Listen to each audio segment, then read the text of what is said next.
అందరికీ నమస్కారం అండి. ఈరోజు తనికెళ్ల భరణి గారి ఇంటికి వచ్చాం. సిరివెన్నెల సీతారామ శాస్త్రి గారితో తనికెళ్ల భరణి గారికి ఉన్న అనుబంధాన్ని ఆయన మాటలో తెలుసుకుందాం. భరణి గారు నమస్కారం అండి. మిమ్మల్ని ఇంటర్వ్యూ చేసే భాగ్యం నాకు కలగకపోయినా ఈ సందర్భంగానైనా మీ దర్శనం చేసుకోవడం, కార్తీక మాసంలో అయినా ఇలా మిమ్మల్ని కలవడం నాకు చాలా సంతోషంగా ఉంది. నేను ఐ డ్రీమ్తో గతంలో ఇంటర్వ్యూ చేశాను. అది చాలా పెద్ద ఇంటర్వ్యూ చేశాను. అది దాదాపు 4.5 గంటలు నేను కావాలనే చేశాను. అంతసేపు ఎందుకు, జనరల్గా హాఫ్ అన్ అవర్ అలా ఉంటుంది కదా, హాఫ్ అన్ అవర్ని మించి ఎవరు చేయరు. నేను కావాలని ఒక రికార్డ్ ఎందుకు ఉండాలంటే, పన్న రోజున ఒక జీవిత చరిత్ర రాస్తే అన్ని పాయింట్లు గుర్తుండవు కాబట్టి ఇది పెట్టుకుని ఒక్కొక్క పాయింట్ మీద రాసుకోవచ్చు అనే ఉద్దేశంతో టీఎన్ఆర్ అడిగితే చేశాను. అప్పుడు నాకు వాసు గారు, ఈ అధినేత, నాకు పెద్ద పరిచయం లేదు. ఆ తర్వాత మంచి పరిచయం, మంచి స్నేహితుడై నన్ను అమెరికాకి కూడా ఇన్వైట్ చేసి అక్కడ చాలా పెద్ద ఘన సన్మానాలు అవి చేశాడు. ఆయన it's a very good friend of me. అందుకే నిజానికి వాళ్ళు నేను ఊరు వెళ్ళే ప్లాన్లో ఉన్నాను. స్టిల్ మన వాసు గారు చెప్పారని. Thank you sir. మిమ్మల్ని ఇబ్బంది పెడుతున్నా? ఏ ఇబ్బంది ఏం లేదు. It's a pleasure. మా అన్న సీతారామ శాస్త్రి గురించి మాట్లాడడం అనేది ఒక ఆనందమే. అంటే ఇప్పుడు సందర్భం ఇలా వచ్చింది, కానీ అదర్వైజ్ ఎప్పుడైనా అన్నయ్యని అంతకుముందు ఆయన గురించి మాట్లాడమని ఇప్పుడు ఆయన తలుచుకున్నట్టు, అది తేడా. ఒక్కసారి వెనక్కి వెళ్ళి చూస్తే ఆయనతో మీకున్న పరిచయం ఎంతకాలం నాటిది, ఎలా పరిచయం అంటే ఏం చెప్తారండి? ఇంచుమించు నేను సీతారామ శాస్త్రి ఒకేసారి ఇండస్ట్రీకి వచ్చాం. 84 నేను వస్తూ పోతూ ఉండేవాడిని. అయితే మేము శాలిగ్రామం ఏవిఎం స్టూడియో ఎదురుగుండా సందులోకి వెడితే పెద్ద శాలిగ్రామం ఒక ఏరియా, అందులో వినాయకుడి టెంపుల్, ఆ చుట్టుపక్కలంతా ఎక్కువ మంది తెలుగు ఆర్టిస్టులు. సీతారామ శాస్త్రి సాక్షి రంగారావు గారి ఇంట్లో అద్దెకు ఉండేవాడు. సాక్షి రంగారావు గారు పైన ఉండేవారు. వెనకాల ధమ్ అనే ఆర్టిస్ట్ ఉండేవాడు. శంకరాభరణంలో నేను మా ఆవిడ అంటుంటాడా, ఆ ధమ్ గారు ఉండేవారు. ఆ పక్కన పొట్టి ప్రసాద్ గారు ఉండారు పక్కనే. యువతల దివాకర్ బాబు ఉండేవాడు. ఎదురుగుండా మన శివలంక కృష్ణప్రసాద్ ప్రొడ్యూసర్. ఆ స్థలమేమో ఆయన ఎవరిది, మన చంద్రమోహన్ గారిది. ఆ ఎదురుగుండా హీరో శ్రీధర్ ఉండేవారు. Hero Muthyalamma hero Sridhar.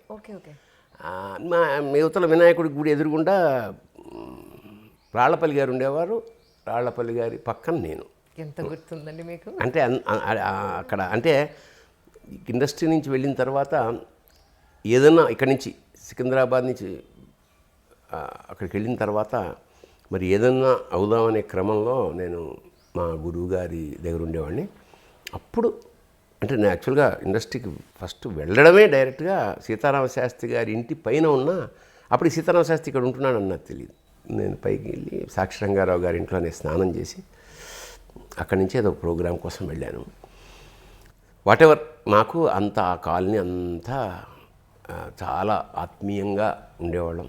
Shooting లేకపోతే అందరం కలిసి మాట్లాడుకునేవాళ్ళం. వాళ్ళు మా ఇంటికి వస్తుండేవాళ్ళు, మేము అలా సీతారామ శాస్త్రి మా ఇంటికి నేను వెళుతూ ఉండేవాడిని. అలాగా మాకు చాలా ఒక క్లోజ్డ్ సర్క్యూట్లో వెనకాలే ఒక ఇది, మన దాని పేరు గుర్తులేదు కానీ ఒక హాస్పిటల్ ఉండేది. మా పిల్లలు ఇద్దరు అక్కడే పుట్టారు ఆ డెలివరీ. అప్పుడు మా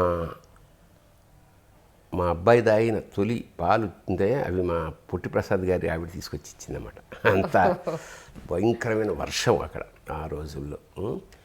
అలాగా సీతారామ శాస్త్రి నాకు పరిచయం. ఎప్పుడు ముఖ్యంగా నైట్ అంతా అందరూ పడుకునేవేళ అయోగిలాగా నిద్రలు ఇచ్చేవాడు. రాత్రి సాయంత్రం మొదలెడితే తెల్లారుజామున దాకా అది అతని టైమింగ్. పగలెప్పుడు అతన్ని కలిసే అవకాశం ఉండేది కాదు. మొన్నటి దాకా ఎప్పుడు పగలంతా నిద్ర, రాత్రంతా రచన, అలా ఉండేది. దట్ వాస్ అది మా. సో ఆ తర్వాత లేడీస్ టైలర్. సార్, ఇన్నాళ్ల మీ పరిచయంలో, మీ ఇద్దరి పరిచయంలో మర్చిపోలేని సందర్భాలు అనేవి ఏమైనా ఉంటాయి? ఒకసారి మాతో పంచుకుంటారా? స్రవంతి మూవీస్ వాళ్ళ లేడీస్ టైలర్ అనేది మాకు మా ఇద్దరిని బాగా కలపడానికి, ఎవరైనా బాగా కలవడానికి ఫస్ట్ పాయింట్ ఏంటంటే వాళ్ళ ఆలోచనలు వీళ్ళ ఆలోచనలు ఒకలాగే ఉండడం. సీతారామ శాస్త్రి కవి, నేను కూడా రచయితని. అది ఎలాంటి సందర్భం అంటే లేడీస్ టైలరు స్క్రిప్ట్ రఫ్గా అయిపోయాక అందులో పాటలు కావాలి. సో అప్పటికే అంత పాపులర్ కాదు కానీ సీతారామ శాస్త్రి పేరు మెల్లిగా తెలుసు కొంతమందికి. అప్పుడు స్రవంతి మూవీస్ చెప్పా కదా, కమల్ హాసన్ గారి ఆ వీధిలో ఉండేది. అది మణిరత్నం గారి ఇల్లు లేదా సుహాసిని ఇల్లు లేదా వాళ్ళిద్దరి ఇల్లు మొత్తానికి. ఎందుకంటే ఉత్తర పెళ్లి చేస్తున్నారు కాబట్టి. అంటే మణిరత్నం కూడా వస్తుండేవాడు ఆఫీస్కి. అది ఒక రూమ్లో ఈ పరుపులు అవి వేసేసి రచయితలకి రెడీగా పెట్టేశారు. ఇంకా నేను, అన్నయ్య, సీతారామ శాస్త్రి దగ్గర ఒక సూట్ కేసు ఉండేది. దాని మీద అట్లా దరు వేసుకుంటూ ఒక రాగంలో పాడుతుండేవాడు. జనరల్గా ఏమిటంటే అందరికీ తెలిసిన వంశీ గారు ఇళయరాజాతో ఎక్కువ చేయించాడు. నాకు తెలిసి అన్ని సినిమాలు ఇళయరాజానే ఉంటాడు అతను. ఇళయరాజా ట్యూన్ ఇచ్చేవాడు. వాళ్ళిద్దరూ ఎక్కడికో వెళ్ళి ఒక 12 ట్యూన్లు 10-15 ట్యూన్లు తీసుకుని వస్తే సీతారామ శాస్త్రిని పిలిచి, అది అప్పట్లో టేప్ రికార్డర్. అంటే అందరికీ తెలిసిన పద్ధతి. పూర్వం ఏంటంటే పాట రాసేసాక ట్యూన్ చేసేవారు. ఉత్తర ఇప్పుడు ట్యూన్కి పాట రాయడం అనేది ఇప్పుడు సాంప్రదాయం. ఇది ఇప్పుడు 99% అదే. పాటకి ట్యూన్ చేయడం అనేది ఎక్కడో తప్ప లేదు.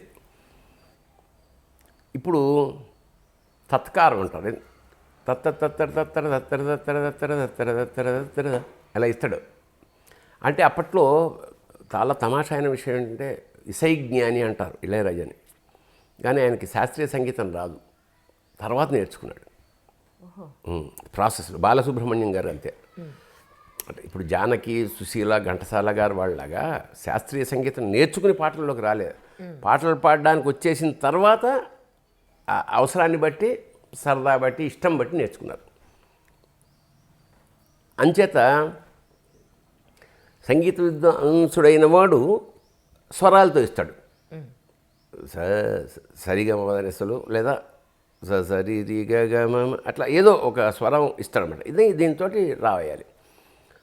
లేకపోతే దాన్ని తత్కారం అంటారు. తత్కారం అంటే చెప్పాం కదా ఇందాక, ఇది ఇచ్చాడు ఆయన. అన్ని పాటలు కొంచెం మన సీతారామ శాస్త్రి తోటి ఒక విషయం ఏంటంటే, ఏదన్నా ఒక పాట ఇస్తే ఆ పాట రాయడానికి ఎక్కువ టైం తీసుకునేవాడు. ఎక్కువ టైం అంటే ఎక్కువసార్లు రాసేవాడు. అంటే వర్షన్స్, అంటే ఏది తనకి నచ్చి అంటే అదే దాన్ని ఏమంటామంటే ఒక్కొక్క పదాన్ని చిత్రిక బట్టి దాన్ని వజ్రంలాగా తయారు చేసే పదాన్ని అప్పుడు తను ఫుల్లీ సాటిస్ఫై అయితే తప్ప మనకి రచయిత ఇవ్వడు. వేటూరు గారు ఏమిటంటే, వేటూరు గారు దొరక్క ఏడిపిస్తాడు. దొరకడు ఆయన. ఫస్ట్ మనిషి అంటూ 5 రూములు, 5 హోటళ్ళు, 5 కార్లు, 5 అసోసియేట్లు ఉంటారు. ఈయన ఉండడు. అక్కడ తప్ప వేరే చోట ఎక్కడో మెరుస్తూ ఉంటాడు. ఆయన పట్టుకొస్తే అంటే ఒకవేళ ఆయన వచ్చేస్తే 5 నిమిషాల పాట చూని వినడం, ఆయన సంగీతం కూడా వచ్చు వేటూరు గారికి, అయిపోతుంది. సో 15 రోజులు పడుతుంది ఈ పట్టుకోవడానికి. సీతారామ శాస్త్రి దొరుకుతాడు కానీ ఇవ్వడు. ఎందుకు? ఒక్కొక్క పదాన్ని చెక్కుతాడు, అనుభవిస్తాడు. అందుకనే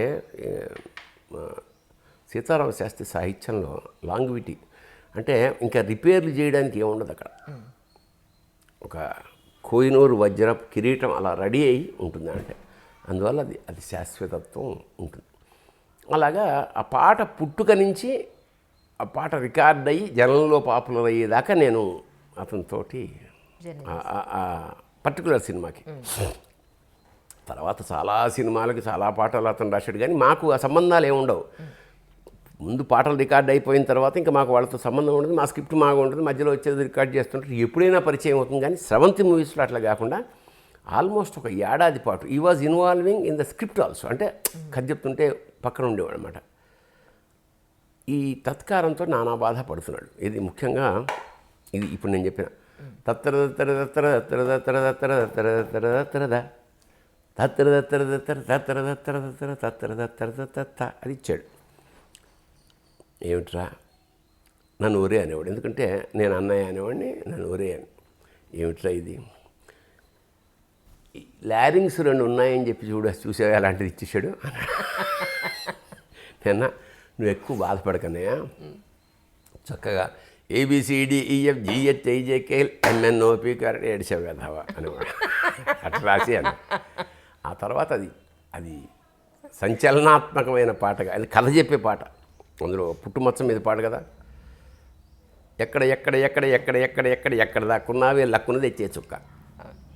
అబ్బాబ్బా ఆ పదాలు, ఆ పద విన్యాసం, అలాగ ఒక ఎక్కువ కష్టపడ్డా, అంటే 1 వీక్ పట్టిందేమో అంతా వినిపించాడు. అది సూపర్ హిట్. అందులో అన్ని పాటలు హిట్. తద్వారా సినిమా ఫస్ట్ టైం వేసి చూస్తున్నప్పుడు నా వెనకాల కూర్చున్నాడు. అసలు కింద పడి దొర్లి, అంటే ప్రీవ్యూ చూస్తున్నాం, ఎక్కువ మంది కాదు, 10 మంది, నేను, ప్రొడ్యూసర్లు, డైరెక్టరు, రచయిత సీతారామ శాస్త్రి. ఎంత నవ్వుతాడంటే బాగా గట్టిగా ఓపెన్గా నవ్వేస్తాడు సీతారామ శాస్త్రి. ఓపెన్గా తిడతాడు, అలాగే ఓపెన్గా నవ్వుతాడు. ఎంత గట్టిగా నవ్వుతాడంటే చెప్పలేను. నవ్వుతున్నాడు. నాకు ఒక దశలో ఇదేమిటి నిజంగా సినిమా బాగుండి నవ్వుతున్నాడా, నేను తమ్ముడిని ఏమన్నా నన్ను ఉత్సాహపరచడానికి నవ్వుతున్నాడా, నాకు అర్థం కాలేదు. కళ్ళనీళ్ళు వచ్చేసేలా నవ్వాడు. నిజంగా చాలా కావలించుకున్నాడు. అది చాలా బాగుందిరా, బాగా రాసేవరా భరణి, ఇది గ్యారంటీగా హిట్ అన్నాడు. అది బ్రహ్మాండమైన హిట్ అయింది. ఇంకా నాకు తెలిసి నా 4వ సినిమా నాది. ఇంకా అక్కడి నుంచి నేను వెనక్కి తిరిగి చూసుకోలేదు. అలాగా ఎన్ని రాత్రులు, ఎందుకంటే నేను కొంచెం ఎర్లీ బర్డ్, పొద్దున్నే లేచేసి పెందరాళే పడుకుంటాం. వాడు అట్లా కాదు, అతను రాత్రిని ఉదయించే సూర్యుడు. తెల్లారుజామున ఎప్పుడో 4ంటికి, అంచేత 7th న్యూస్లో నేను పొద్దున్నొచ్చి సాయంత్రం వెళ్ళడానికి వీలు లేకుండా సీతారామ శాస్త్రి ఉండి, అట్లాగా, అంటే అప్పుడు నాకు ఇంకా మ్యారేజ్ కాలే, అంచేత బ్రహ్మచార్యం అక్కడే పడి ఏడుస్తుండేవాడిని అన్నమాట 7th మూవీస్లో. ఇంకా రాత్రల్లా ఉండి పొద్దున్న వెళ్ళిపోయేవాడు, నేను మళ్ళీ అక్కడే ఉండేవాడు. సరే నాకు పెద్ద ఫరకేం పడదు. అయితే రాళ్ళపల్లి గారు లేదా 7th మూవీస్, అట్లా దాదాపు 1 ఇయర్ పైచి. ఈ క్రమంలో తమాషాలు ఏమిటంటే, అదర్ దాన్ ఫిలిం సాంగ్స్, ఇప్పుడు జగమంత కుటుంబం నాది, ఏకాకి జీవితం నాది, ఇది యాక్చువల్గా సినిమా కోసం రాసిన పాట కాదు. ఇది ముందే రాసేసుకున్నాడు, ఎప్పుడో వినిపించాడు నాకు. ఓకే, అవునా? తర్వాత దాన్ని కృష్ణవంశీ పెట్టుకున్నాడు. అలాగే అతను కాకినాడలో టెలిఫోన్ డిపార్ట్మెంట్స్లో పనిచేసేవాడు. వాళ్ళ వార్షికోత్సవం అప్పుడు ఒక పాట రాశాడు.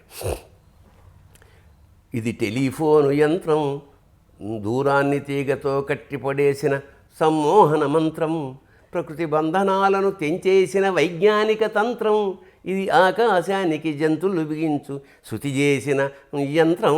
ఇట్లా మొత్తం ఎంత అద్భుతంగా టెలిఫోన్ డిపార్ట్మెంట్ అంతా, అంటే టెలిఫోన్ డిపార్ట్మెంట్ శాశ్వతంగా గుర్తు చేసుకోగల పాట.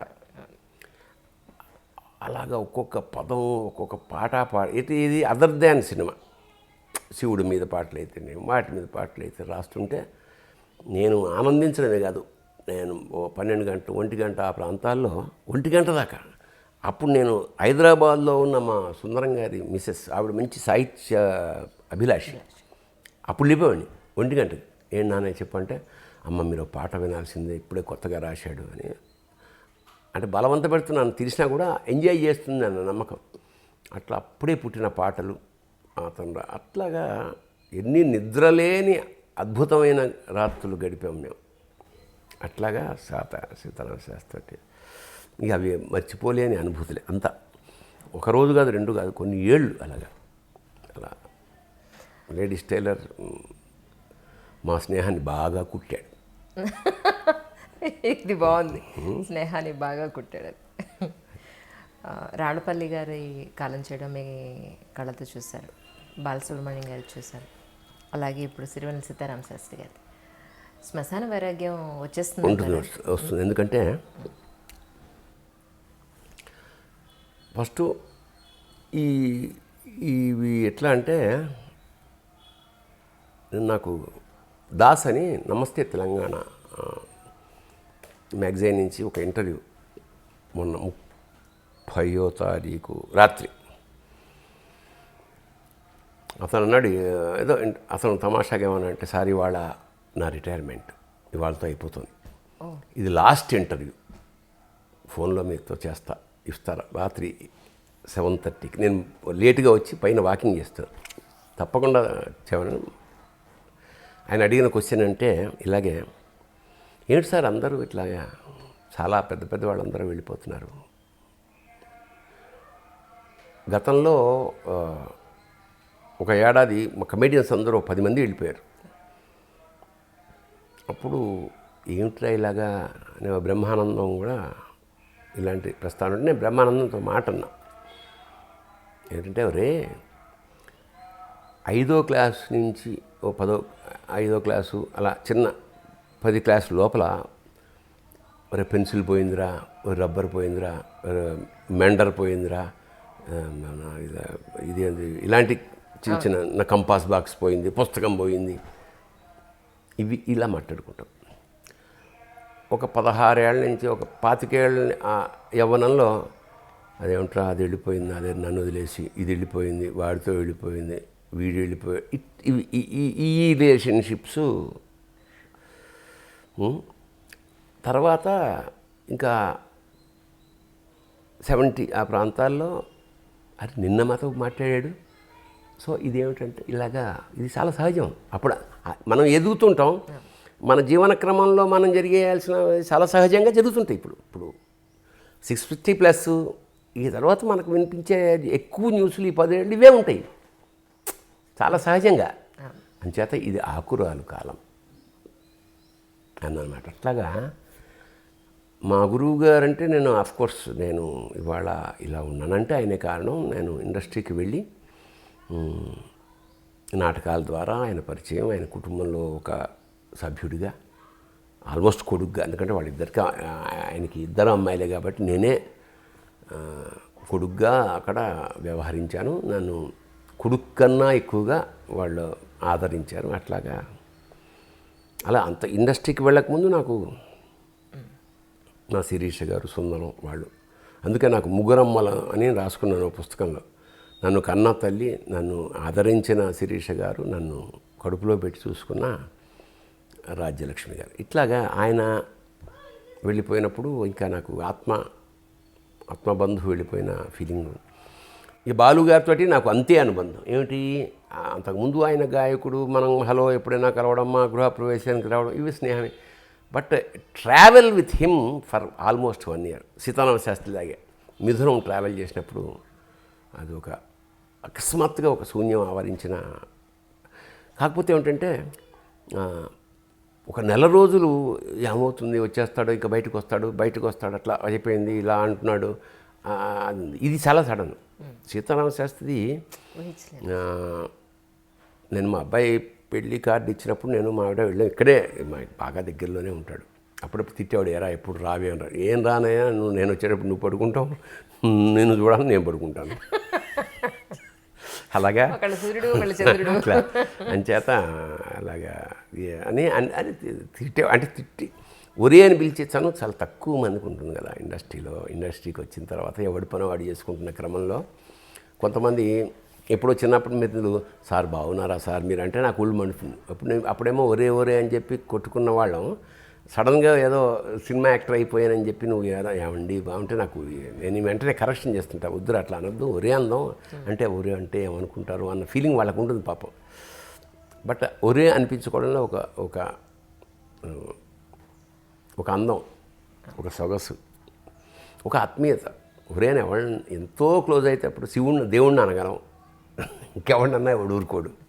అలాగా సీతారామ శాస్త్రి నన్ను ఒరే తమ్ముడు అని పిలిచేవాడు.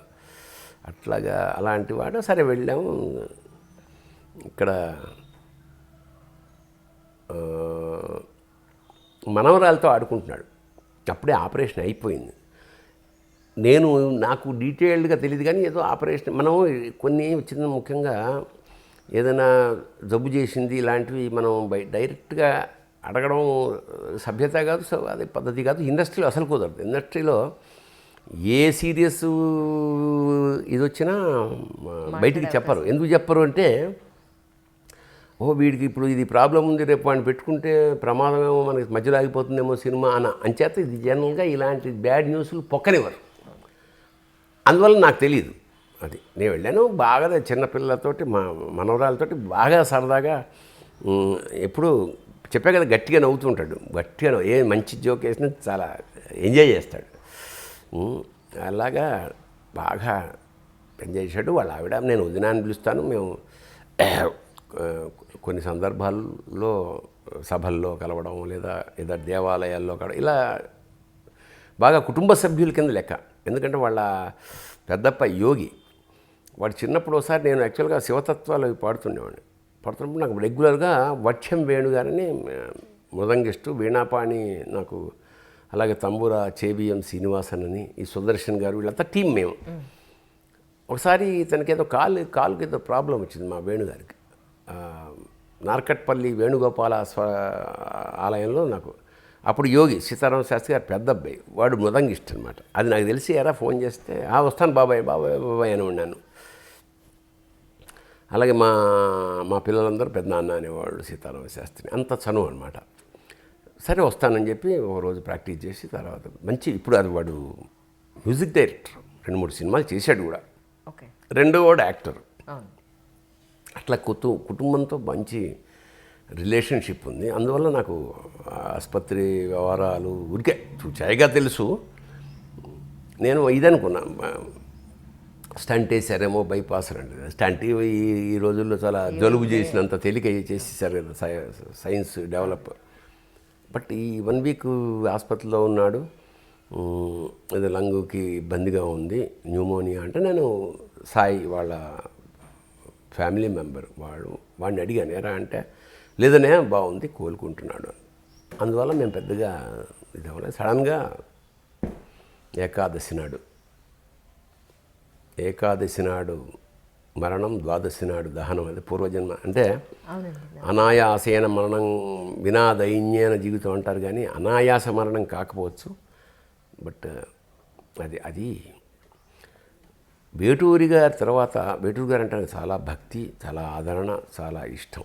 ఆ సాహిత్యం చాలా అలవోకగా రాయడం అనేది ఆయన చేసాడు. నాకెంత ఇష్టమో, నాకెంత భక్తో మన సిరివెన్నెలకు కూడా అంతే భక్తి ఆయన అంటే. ఆ తర్వాత ఆయన ఉండగానే ఇతను ప్రవేశించాడు, ముఖ్యంగా విశ్వనాథ్ గారి సినిమాల ద్వారా.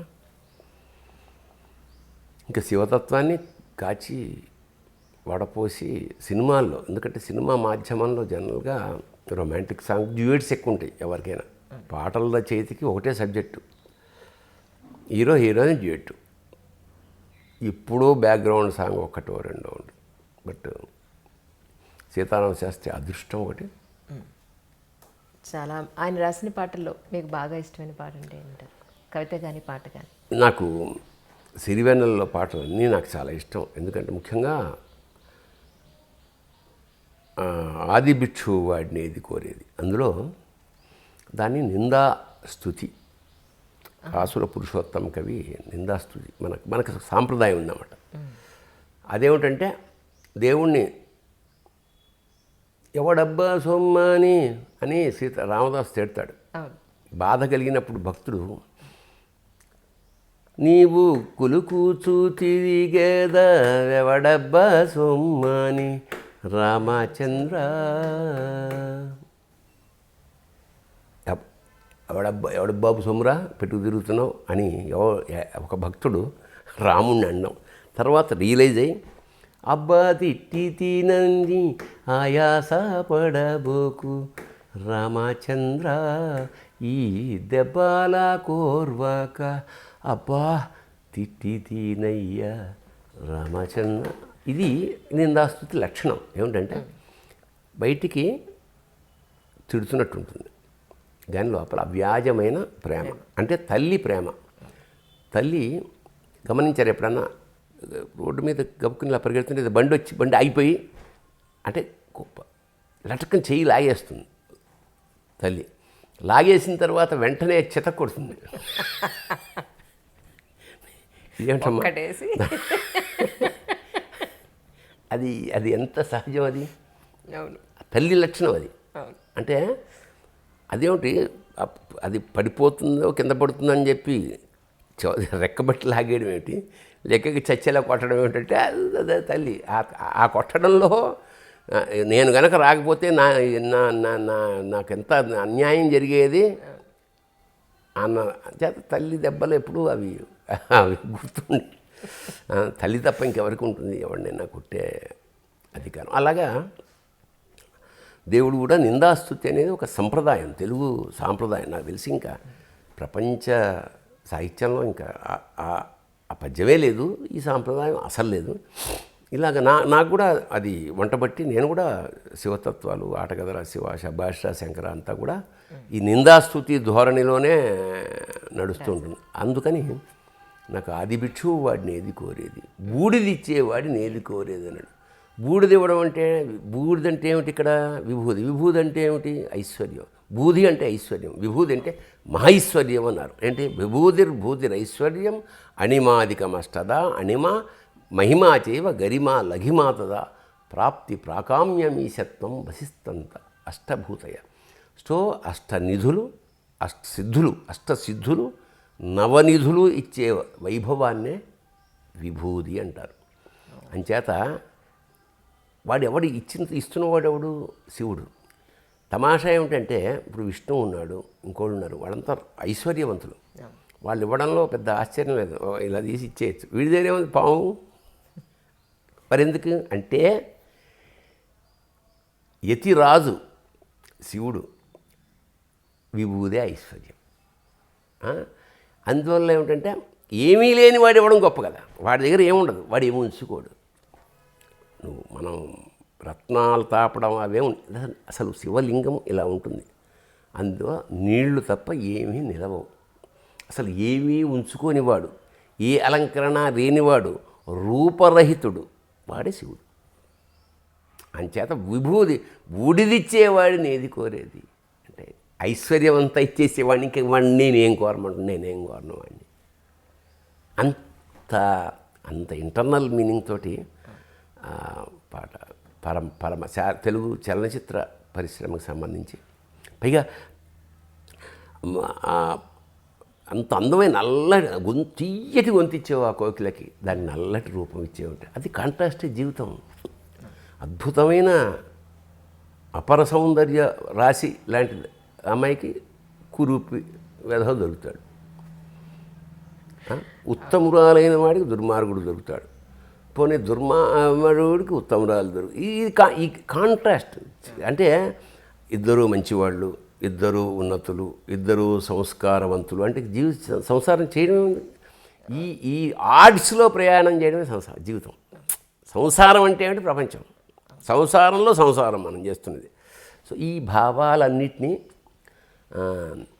ఇప్పుడు వాడు అట్లాగే జగమంత కుటుంబం నాది, ఏకాకి జీవితం నాది, ఇది అన్వయించుకుంటే అందరికీ వర్తిస్తుంది.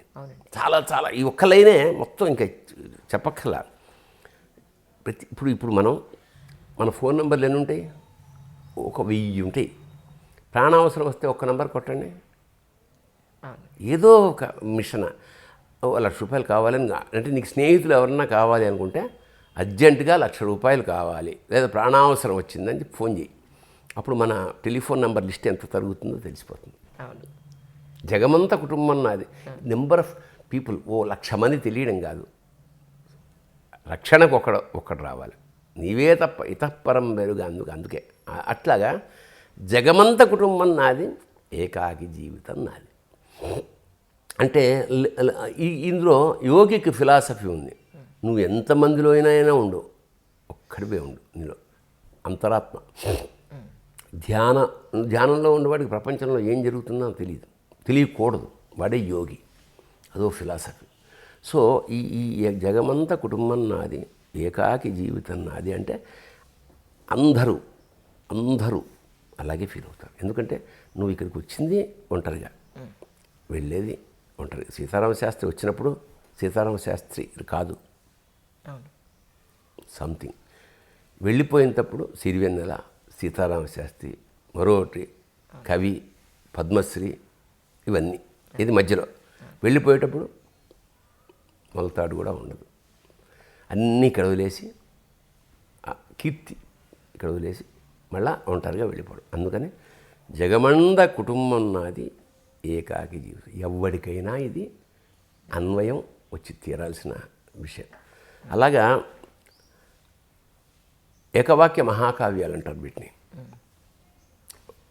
ఒకసారి ఇలా చెప్తే అది కొటేషన్ కింద మారిపోతుందన్నమాట.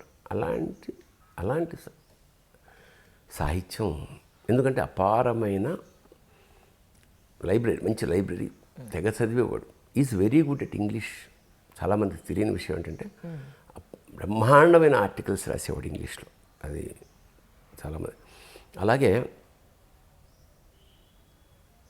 శివదర్పణం ఆ పుస్తకం నేనే ఆవిష్కరించాను, అంటే నేను వ్యాఖ్యాతని. నారాయణ రెడ్డి గారు వాళ్ళు చాలామంది ఉన్నప్పుడు శివదర్పణం అంటే శివతత్వమే. జనరల్గా నేను మన సీతారామ శాస్త్రి, జొన్న విత్తుల, షణ్ముఖ శర్మ, సామవేద షణ్ముఖ, నీలకంఠేశ్వర శతకం రాశాడు షణ్ముఖ శర్మ. నీలకంఠేశ్వర రెప్పలు రెండును అంటే కళ్ళు, నీ కళ్ళు శివ, కన్నులు రెండును సూర్యచంద్రులుగా. మనం దేవుణ్ణి ప్రోగిడేటప్పుడు కన్నులు రెండును సూర్యచంద్రులుగా, రెప్పల్ రాహుకేత్వాకృతులు అన్నాడు. పట్టి వదిలేస్తుంటాయి కదా, అందుకు రెప్పలు ఇలా వదిలేస్తుంటాం కదా, ఈ రెండు సూర్యచంద్రుల్ని అలా. అది సామవేదం, షణ్ముఖ. అంటే సమకాలీన కవులు ఎంత గొప్పవాళ్ళు ఆ చుట్టుపక్కల ఉండేవాళ్ళు అంటున్నారు. సీతారామ శాస్త్రి, సామవేదం, షణ్ముఖ శర్మ, జొన్నవిత్తుల రామలింగేశ్వరరావు, మన రామేశ్వరంలో రోజుకొక పద్యం, రామలింగేశ్వర శతకం రోజుకొక పద్యం ఆశువుగా. అట్లాగా అంటే ఒక అద్భుతమైన కాలం అన్నమాట. అందరూ రచయితలు ఒక చోట ఉండి వాళ్ళ రంగంలో ప్రసిద్ధులై అందరూ శివతత్వాన్ని వాళ్ళ స్థాయిలో ప్రసారం చేసి, అందులో శివదర్పణం. మేము ఒకసారి ఏదో 7th మూవీస్ సినిమా కోసమే మేమంతా బాంబే వెళ్ళాం. బాంబే వెళ్తే మన మ్యూజిక్ డైరెక్టరు చాలా తెలుగు సినిమాలకి మ్యూజిక్ డైరెక్టర్ బంగారం ఉంది, ఒంటి నిండా అంత బప్పీ లహరి. మేము హోటల్లో ఉండి మర్నాడు అతను చూడడానికి పెడితే అతను 11 o'clock ఈ బాంబే సిస్టమ్ అంతా ఇంకోలా ఉంటుంది కదా, 11 గంటలకి పెద్దన్నే అప్పుడే సభే ఆగే అలా వచ్చినాడు, ఒంటి నిండా బంగారమే. ఒరే వీడిని మనం కిడ్నాప్ చేసుకెళ్తే అసలు పాటలు పద్యాలు ఏమి రాసుకోక్కర్లేదు, అంత బంగారం వేసుకుంటాడు. నేను ఇప్పుడు మామూలుగా స్నానం చేయకముందు పూసిన అన్నయ్య ఇది, స్నానం బట్టలు వేసుకున్నప్పుడు కిరీటాలు అవి ఉంటాయి కదా, అప్పుడు పట్టుకుపోదాం. ఓకే, అరే ఇలాగా రుద్రాక్షమాల అని ఒకటి రాద్దాం అనుకుంటున్నారా అన్నాడు. అని మేము సరదాగా జోకులు వేసుకు, రుద్రాక్షమాల నిజంగా నువ్వు రుద్రాక్షమాల రాస్తే నేను రాద్దాం అనుకుంటున్నా. ఏమిటి సార్ విభూతి పండారు వెధవా నన్ను వేళకోళం చేస్తావురా, చచ్చేలా తిట్టాడు. నేను ఊరికి అట్లాగా అంత చనువు ఉండేది నాతో సీతారామ అన్నయ్యకి. శివతత్వంలో కొట్టేవాడు కూడా నన్ను, కొట్టాడు. అది ఒక ప్లెజర్. అలాంటి మహానుభావుడి చేత దెబ్బలు తినడం కన్నా ఇంకా కావాల్సిందే. శివతత్వంలో ఈ మరణానికి సంబంధించిన దాంట్లో ఏం చెప్పారు అని అంటే ఏం చెప్తారు? ఎందుకంటే మీరు చాలా రాశారు. నేను రాసింది వాళ్ళని. ఆటగద జననాలు, ఆటగద మరణాలు, మధ్యలో ప్రణయాలు, ఆట నీకు. ఆటగద రాసివా, ఆటగద రాసివా, ఆటగద కేశవ, ఆటగద రాసివా, ఆటగద కేశవ, ఆటగదరా నీకు అమ్మ తోడు, ఆటగదరా శివా, ఆటగద కేశవా ఆటగదరా నలుపు ఆటగదరా తెలుపు నలుపు తెలుపుల గెలుపు ఆట నీకు ఆటగద ఆటగద రామన్ను ఆటగద రామిన్ను ఆటగద రామన్ను ఆటగద రామిన్ను మిథ్యలో ఉంచి ఆడేవు నన్ను ఆటగదరా శివా ఆటగద కేశవా. ఇదంతా జీవులై పావులై ఆట నీకు అని ఇది ప్లే. అటు క్రీడార్థం శ్రేయసి ప్రపంచమఖిలం అంటాడు ఆదిశంకర్ల వారు శివానంద లహరిలో. ఓ శివ, నీ క్రీడ కోసం నువ్వు అమ్మవారు ఆడుకోవడం కోసం ఈ జీవులందరినీ పావులుగా చేసి ఆడుతున్న క్రీడా నాయన ఇది అని అంటాడు. అలాంటి భావనతోటే ఆటగదరా అని నేను రాశాను. అందులో ఈ ప్రస్తావన, ఈ క్రీడ, దీన్నే నేను తర్వాత ఉత్తరోత్తర శభాష శంకర అని తెలంగాణ యాసలో రాశాను. ఉయ్యాలేస్తారు ఊపుతుంటారు పెండ్లిల పల్లకి మోస్తారు ఉయ్యాలేస్తారు ఊపుతుంటారు పెండ్లిల పల్లకి మోస్తారు పాడెను పెడతారు పట్టుకపోతారు శభాషురా శంకర. 3 స్టేజెస్, 3 వైభోగాలు అన్నమాట. పిల్లడు పుట్టడగానే వాడిని ఉయ్యాల్లో ఊపేసి అసలు కిందకి దిగనివ్వకుండా, తర్వాత పెళ్ళి, అదొక వైభవం అప్పట్లో. ఇప్పుడు కార్లు గీర్లు కానీ అప్పుడు పల్లకిలో పెళ్లి కొడుకు పెళ్లి కూతురు. సరే చివరి పెళ్ళి, అప్పుడు అంత వైభవం జరుగుతుంది. పూలదండలు వేస్తారు, బొట్టు పెడతారు, కొత్త బట్టలు కడతారు, పాడే కడతారు, పట్టుకుపోతారు. There and 3rd stage. అలా అనివార్యం ఇది. ఎందుకని ఇది ఈ మధ్యలో ఏదైతే ఉందో ఆ పీరియడ్ కలుసుకోవడం. ఇప్పుడు ఆయన దాదాపు నాకు 30 ఏళ్ళ చివరిగా ఆయన నాకు పరిచయం లేదు. ఆ తర్వాత పరిచయం ఉంది, ఆ తర్వాత నిరంతర పరిచయం ఉంటుంది, కానీ మనిషి ఉండడు. సో మనిషి అంటే ఇప్పుడు యాజ్ ఇట్ ఈజ్గా జ్ఞాపకాలు, మెమరీస్. ఇవాళ మనం మాట్లాడుతున్నట్టు అట్లా ప్రపంచం మొత్తం చూస్తుంది. మహామహులు ఎంతోమంది కాలం చేసి వెళ్ళిపోవడం చూస్తుంది. అయినా కూడా ఈ డబ్బు మీద ఇంత అత్యాస, అధికారం మీద ఈ అత్యాస, దీన్ని ఎలా చూస్తారు మీరు? ఎంత కావాలి మనిషికి బతకడానికి? ఇది కూడా ఆటే. అంటే అక్కర్లేనంత అక్కర్లేదు అనుకుంటే ఆటే అది. ఆట చెప్పమంటావా? సైకిల్ ఒకటి ఉంటుంది, ఒక సైకిల్. ఏం సైకిల్ అది? ఫుడ్ వెబ్ అంటారు. ఈ ప్రపంచంలో అందరూ బతకాలి, అన్నీ బతకాలి, అందరూ బతకాలి, అన్నీ బతకాలన్న స్పృహ లేకపోవడం వల్ల, చెట్లు కొట్టేయడం వల్ల, పక్షుల్ని కాల్చుకు తినడం వల్ల, జంతువుల్ని చంపేయడం వల్ల మనకి ఈ కరోనా లాంటి అంటే సమతుల్యం నశించింది. 7 అంతస్తుల బంగళాలో ఒక కేక్ తిని ముక్కు వదిలేసామనుకో, 7 అంతస్తుల బంగళా, ఏసీ మొత్తం అసలు ఏమి క్లోజ్డ్ సర్క్యూట్ అయినా 4వ రోజు ఇప్పటికీ ఉండదు అక్కడ, కేక్ ముక్కు ఉండదు. ఎందుకు ఉండదు? చీమ వస్తుంది. ఎక్కడి నుంచి వస్తుంది? 7వ అంతస్తులో నువ్వు కేక్ తినాలని దానికి ఎలా తెలుస్తుంది? మరి వాటిని చంపేస్తే ఎట్లా? చీమలు కూడా ఉండాలి. చీమల మీద ఒక రీసెర్చ్ చేసిన సైంటిస్టు ఒక మాట చెప్పాడు. ఈ భూలోకంలో చీమలు అనేవి కనుక లేకపోతే యావత్ భూలోకము ఒక పెంట కుప్ప. అది అక్కడే ఉంటుంది. మనకి ఈ స్కావెంజర్ బర్డ్స్ అని ఉంటాయి. కాకి అవసరం మనకి. కాకి అన్నీ మంచివే తినేవి కాదు, చెడ్డవి తినేవి కూడా కావాలిగా. అవునండి. ఎలక చచ్చిపోయింది, ఆ దుర్గంధం భరించగలవా మనం? అది తింటుంది కాకి, గద్ద పడిపోతుంది. అంటే ద స్కావెంజర్ బర్డ్స్ అంటారు వాటిని. అలాగే హైనాలు, ఇవన్నీ కూడా అవి చెత్తంతా. అంటే నీకు మిగలనివ్వు, ఆ శవ కళేబరాలు ఎముకలతో సహా మిగలనివ్వవు. అవన్నీ ప్రకృతిలో భాగం, అవి ఉండాలి. వాటిని ఎప్పుడైతే నువ్వు నెగ్లెక్ట్ చేసి, అవి ఉండడానికి ఆధారభూతమైన చెట్లు, ఆ గూళ్ళు లేవు, ఆ పళ్ళు లేవు, కోతులు రోడ్డు మీదకి వచ్చేస్తున్నాయి తినడానికి. మరి అక్కడ పళ్ళు లేవు, ఇక్కడ అల్లరి చేస్తుంది, ఇంట్లో దూరిపోతున్నాయి, దౌర్జన్యం చేస్తుంది, కోతుల గ్యాంగ్ వస్తే తట్టుకోవడం కష్టం. ఈ మధ్య కంప్లైంట్స్ కూడా వస్తున్నాయి. అవునండి. పులులు రోడ్డు మీదకి వచ్చేస్తున్నాయి. ఎందుకు వస్తే పులులు రావే, రాకూడదే. నువ్వు అడవులు ఆక్రమించి అడవులు కొట్టేసి గంధపు చెక్కలు కొట్టేసి మొత్తం కొట్టేస్తే అక్కడ ఉండాల్సిన పులి వాటి స్థలంలో నువ్వు వెళ్ళి ఆక్రమించిన తర్వాత అవి నీ స్థలంలోకి ఎందుకు రావు? ఆటగదరా నీకు కీటకములు కూడా పక్షులకు ఆహారమైన ఎప్పుడు. అది నీకు ఆటే. ఏదాట? ఈ చిన్న చిన్న పురుగులన్నింటినీ పక్షులు తినేస్తాయి. ఆటగదరా నీకు కీటకములు కూడా పక్షులకు ఆహారమైన ఎప్పుడు. ఆటగదరా నీకు పక్షి అండాలకై సర్పాలు వృక్షాల వాకువేళ. ఈ కీటకాలు పురుగులు ఇవన్నీ తిన్న పక్షి ఎక్కడో చెట్టు మీద గుడ్డు పెడుతుంది.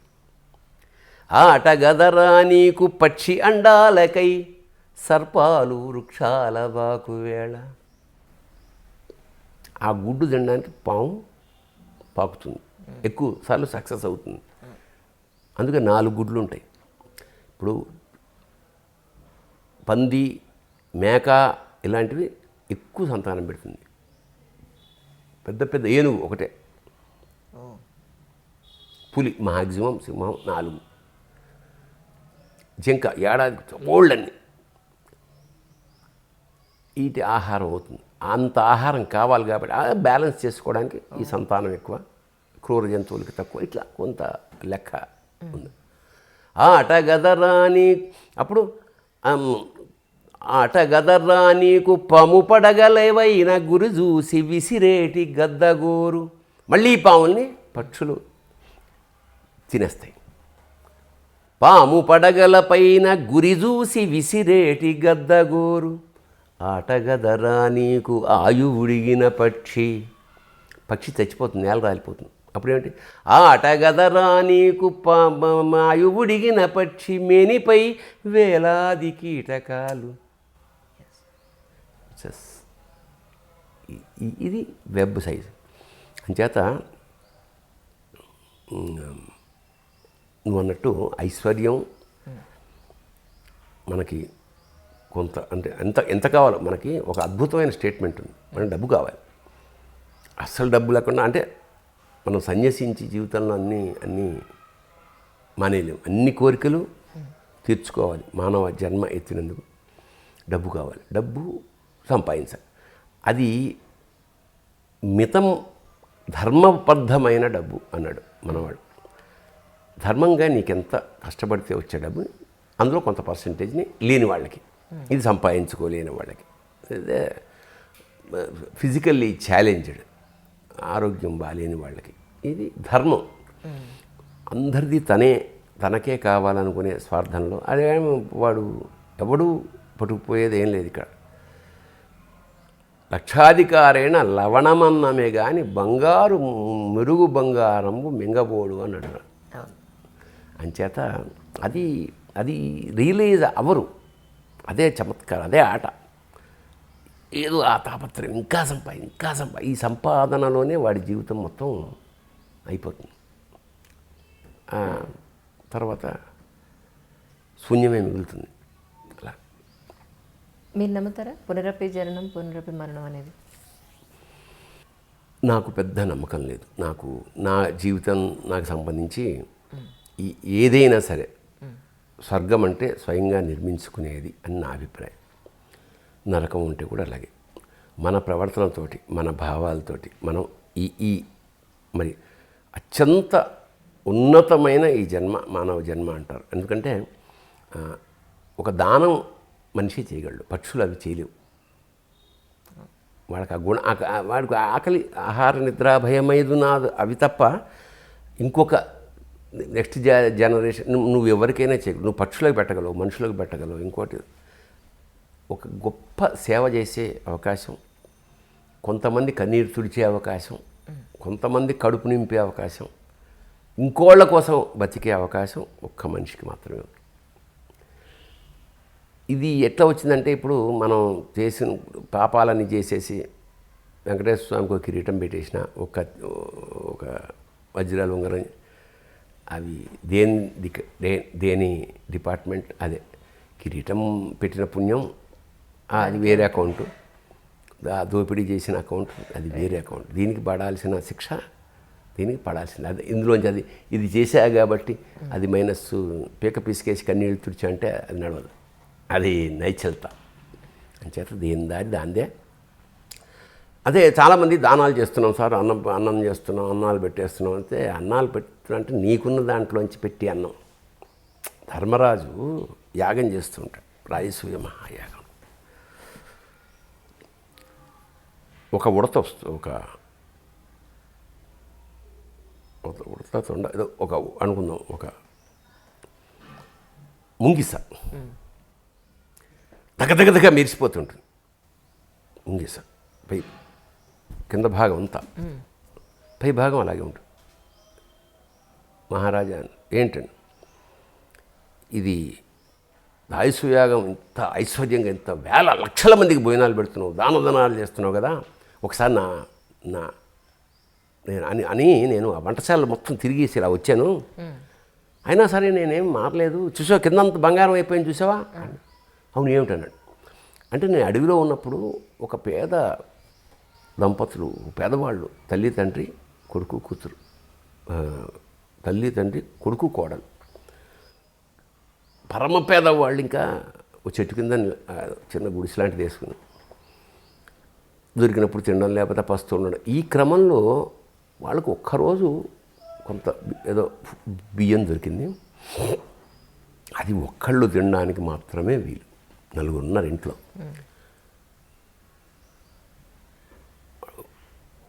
నువ్వు అంటే నలుగురు తినడానికి చాలదు, అది ఒకరికే కడుపు నుంచి చచ్చిపోవాలి, ఇంకా అది అయిపోతే చచ్చిపోవడమే. కోడలంది ఏమన్నా మీరు తినండి అంటే, కొడుకు అన్నాడు అమ్మ నువ్వు తినం, ఆవిడంది మీరు తినండి.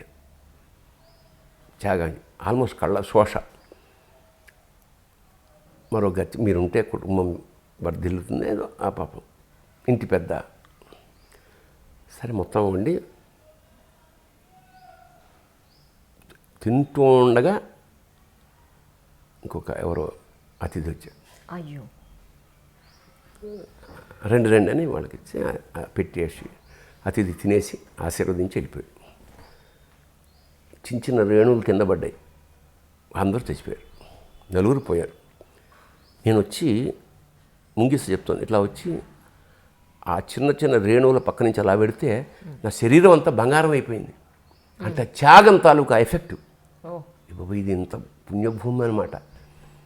మరి సగమే అయిందంటే కింద భాగం, మరి ఇది పూర్తిగా బంగారం కావాలంటే ఏం చేయాలి నేను అంటే నాకు తెలిసింది ఇట్లా రాజసూయాగం ధర్మరాజు చేస్తున్నాడని. అయితే మొత్తం బంగారం దాని వచ్చి మొత్తం వంటశాల మొత్తం తిరిగాను స్వామి, ఏం కాలేదు. మరి మీరే ఆలోచించుకోండి ఎవరిది గొప్ప అనేది కథలో మనకి ఏం చెప్తుంది.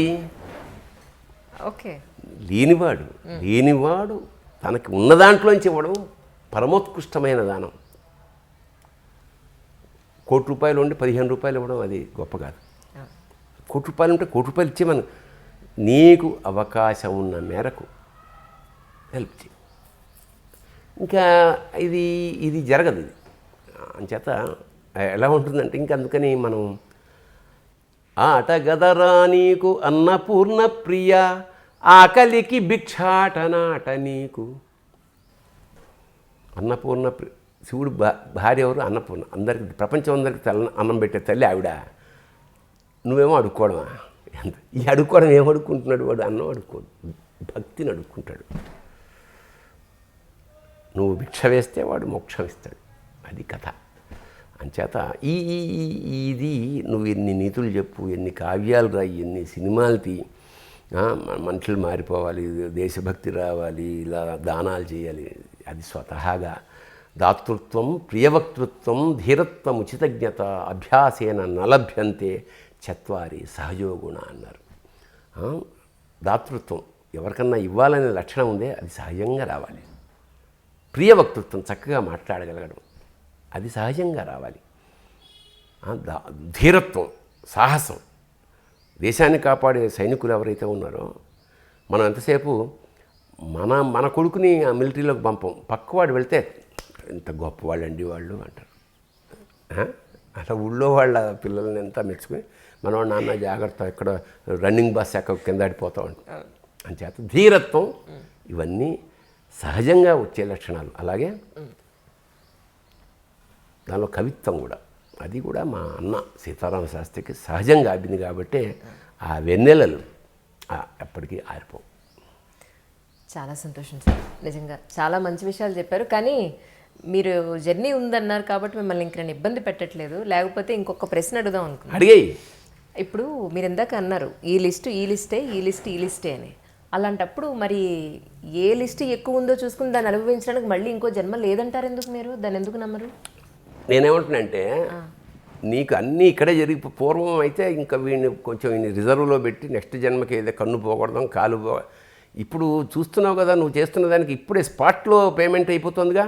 అవును, అదే అంచేత అక్కడ కూడా కంప్యూటర్ సిస్టమ్ పెట్టేసాడని నా అనుభవం. మళ్ళీ వీడికి వీడిని తీసుకెళ్ళి వీడిని అకౌంట్స్ పెట్టి అకౌంట్ దాటి వీడికి ఒక లెడ్జరు వీడికి ఒక అండర్లైన్ ఇచ్చేసే వెంటనే ఒక పాపం వెంటనే ఫటా అవుట్. ఇవన్నీ ఏమిటివి ఈ చేస్తున్న దుర్మార్గాలకి? సో స్పాట్ పేమెంట్ ఉందని నేను నమ్ముతూ ఓహో శుభం. అలా అయితే మరీ మంచిది. మరీ మంచిదంటే మంచిదే. ఇప్పుడు ఇప్పుడు మనమో పాపం చేసాం, దీనికి వచ్చే జన్మలో కదరా అనుభవిస్తామంటే ఎవడన్నా భయం ఉంటుందా? అందుకని ముందుకు తీసుకొచ్చాడు. అంచేత కార్తీక మాసంలో నిజంగా మీ దర్శనం శివుని చూసినంత మహద్భాగ్యం నాకు మాత్రం. శంకర కింకరీతి మనం ఆ రేణు ఉంటాడే, ఆ రేణు లాంటి వాడు. శుభం భూయాత్. Thank you sir. Hi, this is Isha Chavla. This is Manara Chopra. Hi this is Karthikeya. నేను డైరెక్టర్ తేజ అని. Press the bell icon for more updates. For more such videos, please subscribe to iDream. For more videos please subscribe to I dreams. For more videos please subscribe to iDream. And you're watching iDream Media. Please like, share, and subscribe to the channel. And don't forget to subscribe to iDream. Please subscribe iDream Media. Do subscribe to iDream. Subscribe to iDream Media. Do subscribe to iDream Media. Don't forget to subscribe. Click on the button below. Don't forget to subscribe to iDream.